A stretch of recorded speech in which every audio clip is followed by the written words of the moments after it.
Hello everyone, welcome back to Silent Learning. It's me Jamshad. Today we are going to discuss critical appreciation by comparing poem. ഉറപ്പായിട്ടും നാളെ നിങ്ങൾ എഴുതാൻ പോകുന്ന question പേപ്പറിൽ കാണാൻ പോകുന്ന ഒരു ക്വസ്റ്റ്യൻ ആണ്. കാലങ്ങളായിട്ട് റിപ്പീറ്റഡ് ആയി ചോദിച്ചൊരു ക്വസ്റ്റ്യൻ ആണ്. ക്രിട്ടിക്കൽ ഏതെങ്കിലും ഒരു കവിത തന്നിട്ട് അത് മറ്റൊരു നമ്മൾ ഓൾറെഡി പഠിച്ച കവിതയുമായിട്ട് കമ്പയർ ചെയ്യാൻ തരും. അപ്പോൾ ആദ്യമായിട്ടാണ് നിങ്ങൾ ഈ ഒരു ചാനൽ കാണുന്നതെങ്കിൽ സബ്സ്ക്രൈബ് ചെയ്യാൻ മറന്നു പോരുത്. 8 മാർക്കാണ് നിങ്ങൾക്ക് കിട്ടാൻ പോകുന്നത്. നമുക്ക് നോക്കാം. ഇത് ആക്ച്വലി 2023 ചോദിച്ച ചോദ്യമാണ്. മെൻഡിങ് വാളുമായിട്ട് ഈ ഒരു ആസ് ഐ ഗ്രീ വോൾഡർ എന്നുള്ള ഏതോ ഒരു കവിത കമ്പയർ ചെയ്യാൻ പറഞ്ഞിട്ടുണ്ട്. അതുപോലെ തന്നെ 2024 മോഡൽ എക്സാമിന് ചോദിച്ച ക്വസ്റ്റ്യൻ ആണ്. I ate a spicy pepper എന്ന് പറഞ്ഞിട്ട് നമ്മുടെ ഈ ചാപ്റ്ററിന്റെ this is going to heart just a little bit ഇതുമായിട്ട് കമ്പയർ ചെയ്യാൻ തന്നിട്ടുണ്ട്. സോ നമുക്ക് ഡിഗ്നേറ്റ് നമുക്ക് നോക്കാം എങ്ങനെ ഏത് കവിത തന്നു കഴിഞ്ഞാലും അത് സെറ്റ് ആക്കാനുള്ള ഫോർമാറ്റ് ആണ് പറയാൻ പോകുന്നത്. നോക്കിക്കോ. Right what you could understood. Okay, നിങ്ങൾക്ക് എന്താണോ ആ കവിത വായിച്ചിട്ട് നിങ്ങൾക്ക് മനസ്സിലായത് അത് ജസ്റ്റ് എഴുതുക. പോയറ്റിക് ഡിവൈസസ്, അതിൽ ധാരാളം പോയറ്റിക് ഡിവൈസസ് ഉണ്ടായിരിക്കും. അത് ഈസി ആയിട്ട് കണ്ടെത്താൻ പറ്റുന്ന പോയറ്റിക് ഡിവൈസ് ആണ് അലിട്രേഷൻ, പേഴ്സോണിഫിക്കേഷൻ, സിമിലി, മെറ്റഫർ ഒക്കെ. അതൊക്കെ നിർബന്ധമായിട്ട് എഴുതാൻ കണ്ടുപിടിക്കാൻ ശ്രമിക്കുക കുറഞ്ഞ സമയം കൊണ്ട്. അപ്പോൾ ഇതിനൊരു റൂട്ട് മാപ്പ് നിങ്ങൾക്ക് തരുന്നുണ്ട്. ഏത് കവിത വന്നു കഴിഞ്ഞാലും അതിൻ്റെ പേരും കാര്യങ്ങളും ഡീറ്റെയിൽസും ഇതിൽ ഇൻപുട്ട് ചെയ്യാൻ പറ്റുന്ന ഒരു ഫ്രെയിം നിങ്ങൾക്ക് എന്താക്കുന്നുണ്ട് തരുന്നുണ്ട്. അപ്പോൾ അവസാനം വരെ വീഡിയോ കാണാം. കമ്പാരിസൺ, നിങ്ങൾക്ക് ഓൾറെഡി നമുക്ക് ഇപ്പോൾ മെൻഡിങ് വാൾ ആണെങ്കിൽ മെൻഡിങ് വാളിന്റെ കമ്പയർ ചെയ്തുകൊണ്ട് മറ്റേ കവിത എഴുതാൻ പറ്റും. അപ്പോൾ കമ്പാരിസൺ ചെയ്യാൻ വേണ്ടിയിട്ട് നിർബന്ധമായിട്ട് ചെയ്യണം. കാരണം അങ്ങനെയാണ് അതിൻ്റെ ആ ഒരു ക്വസ്റ്റ്യൻ വന്നുള്ളത്. സോ ഓൾറെഡി നമ്മൾ പഠിച്ച കവിത നമ്മുടെ മൈൻഡിൽ ഉണ്ടായിരിക്കും. അത് നന്നായിട്ട് പഠിക്കണം. അതിനുശേഷം ഈ ഒരു കവിത വായിച്ച് നോക്കുന്ന സമയത്ത് എന്തൊക്കെയാണ് കമ്പാരിസൺ, അതുപോലെ തന്നെ സിമിലാരിറ്റീസ് ഉണ്ടോ അല്ലെങ്കിൽ അതുപോലെ തന്നെ ഡിസിമിലാരിറ്റീസ് ഉണ്ടോ, അതിന് വ്യതിരിക്തമായിട്ടാണോ ഓപ്പോസിറ്റ് ആണോ സെയിം ആയിട്ടാണോ എന്നുള്ളത് ചെക്ക് ചെയ്യാം. അതാണ് കോമൺ ഫാക്ടേഴ്സ്. സെയിം ആയിട്ട് വന്നത്, ഇതിൽ അതേ തീമാണോ ഇതിൽ വന്നത്, അല്ലെങ്കിൽ അതിൻ്റെ ആ ഒരു എക്സ്പ്രസ് ചെയ്യുന്ന രൂപം മാറിയതാണോ, അല്ലെങ്കിൽ അതിൽ കോൺട്രാഡിക്ഷൻ. ഇതിപ്പോൾ പിന്നെ നൈബേഴ്സ് തമ്മിലുള്ള ആ ഒരു സ്നേഹത്തെ പറയുകയാണ്, മറ്റേൽ അത് നൈബേഴ്സ് തമ്മിലുള്ള ശത്രുതയെ പറ്റി പറയണോ, അങ്ങനെ ഒരു എക്സാമ്പിൾ അങ്ങനെയാണോ എന്ന് ശ്രദ്ധിച്ച് എന്താക്കുക നിങ്ങൾ വായിച്ച് നോക്കിയിട്ട് മനസ്സിലാവുന്നത് എഴുതുക. അവസാനം രണ്ടിൻ്റെയും കൂടി ഒരു അനാലിസിസ്, ഒരു കൺക്ലൂഷൻ ചെയ്ത് കഴിഞ്ഞാൽ നിങ്ങൾക്ക് 8 മാർക്കിനുള്ള സംഭവത്തിലേക്ക് എത്തി. പക്ഷേ നിങ്ങൾക്ക് അതിൻ്റെ ഒരു ഫ്രെയിം തരികയാണ്. കുറച്ച് ലെങ്തി ആയിട്ടുള്ള ഫ്രെയിമാണെന്ന് വെച്ച് കഴിഞ്ഞാൽ 8 മാർക്കുള്ള ക്വസ്റ്റ്യൻ ആണ്. ഒരു പേജിന്റെ ഒരു ഭാഗം മറ്റേ ഭാഗം എഴുതേണ്ടി വരും. So dash is a beautiful form written by the famous English poet dash. ഏത് കവിതയാണെങ്കിലും അത് എഴുതിയത് ഇന്ന ആളാണ്, അത് ഫേമസ് ആയിട്ടുള്ള ഇംഗ്ലീഷ് പോയറ്റ് ആണ്. ഇതിപ്പോൾ ഇനി ഇന്ത്യൻ പോയറ്റ് ആണെങ്കിൽ ഇംഗ്ലീഷിന് പകരം ഇന്ത്യൻ പോയറ്റ്സ് എഴുതാൻ പറ്റും. മലയാളിയോ അല്ലെങ്കിൽ ബംഗാളിയോ ഒക്കെ ആണെങ്കിൽ ഇന്ത്യൻ പോയറ്റ്സ് എഴുതാൻ പറ്റും. അവിടെ മാത്രം ചേഞ്ച് ചെയ്താൽ മതി. Dash is a beautiful form. ഏത് പോം ആണെങ്കിലും അതൊരു ബ്യൂട്ടിഫുൾ പോം ആണെന്ന് പറയാം. ഇറ്റ് ഈസ് എ സിമ്പിൾ പോം ഓൺ ദ തീം. എന്താണ് അതിന്റെ തീം എന്നുള്ളത് ഏകദേശം വായിച്ചു നോക്കിയാൽ മനസ്സിലാവില്ലോ, അത് എഴുതി കൊടുക്കുക. And it has an appealing quality to attract the readers. അത് വായിച്ചു കഴിഞ്ഞാൽ റീഡേഴ്സിന് ഭയങ്കര അട്രാക്റ്റ് ചെയ്യാൻ പറ്റുന്ന ഒരു ക്വാളിറ്റി ഉണ്ട്. ഏത് കവിതയും അങ്ങനെയാണെന്ന് പറഞ്ഞു കൊടുത്തൂടെ? ജസ്റ്റ് ഓക്കെ, തള്ളാം. The central idea of the poem is, അതിന്റെ സെൻട്രൽ ഐഡിയ എന്ന് പറയുന്നത് നേരത്തെ തീം എഴുതിയതിൻ്റെ ഒരു എക്സ്പ്ലനേഷൻ അവിടെ എഴുതി കൊടുക്കുക.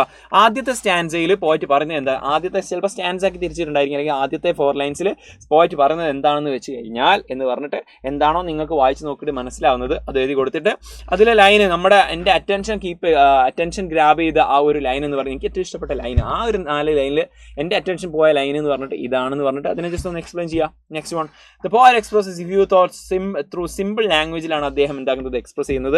He has use some images and poetic devices form. Poetic device ഇല്ലാത്ത കവിത വളരെ കുറവായിരിക്കും.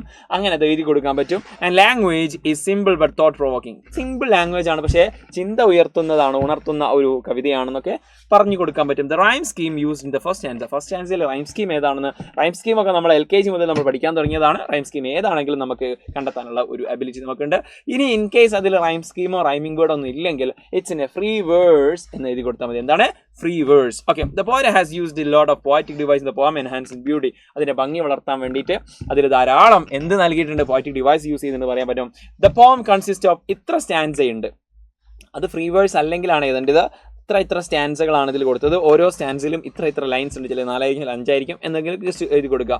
ജസ്റ്റ് കൗണ്ട് ചെയ്യാൻ മാത്രമേ ഉള്ളൂ. Almost all the lines have a regular pattern. ഓരോന്നിനും സെയിം ആയിട്ടുള്ള പാറ്റേണുകൾ ഉണ്ട്.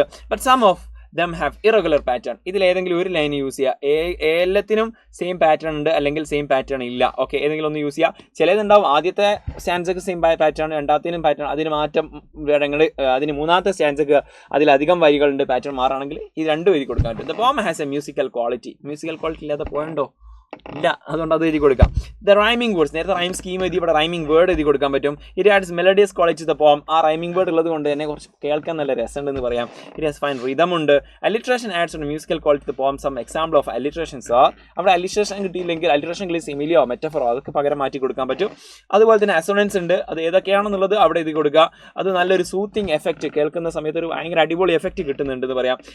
ഇത്രയും വാക്കുകൾ ഏത് കവിതക്കും എഴുതി കൊടുക്കാൻ പറ്റുന്നതാണ്. Poem conveys a good message to reader. Message ഇല്ലാത്ത പോയിന്റ് ആവോ? Yes, with use of very simple word ആണ്. Poet create wonderful word picture നമുക്ക് ഉണ്ടാക്കി തരുന്നുണ്ട്. അതുപോലെ തന്നെ പോയം ഹൈലൈറ്റ് ചെയ്യുന്നത് ലാംഗ്വേജിന്റെ ഭംഗിയാണ്, സിംപ്ലസ്റ്റ് ആൻഡ് അപ്പീലിംഗ് ഫോം ആണെന്ന് പറഞ്ഞു കൊടുക്കാൻ പറ്റും. ഇനി ലാസ്റ്റത്തെ പാരഗ്രാഫ്, ഇവിടെയാണ് മെയിൻ നമ്മുടെ കമ്പാരിസൺ വരുന്നത്. Comparing two poems highlighting their thematic, അതിന്റെ തീം തമ്മിലുള്ള ആ ഒരു കമ്പാരിസൺ ചെയ്യുക, അതിന്റെ സ്ട്രക്ചർ തമ്മിൽ, ലിംഗ്വിസ്റ്റിക് അതിന്റെ ഭാഷകൾ തമ്മിൽ, and similarities as well as dissimilarities.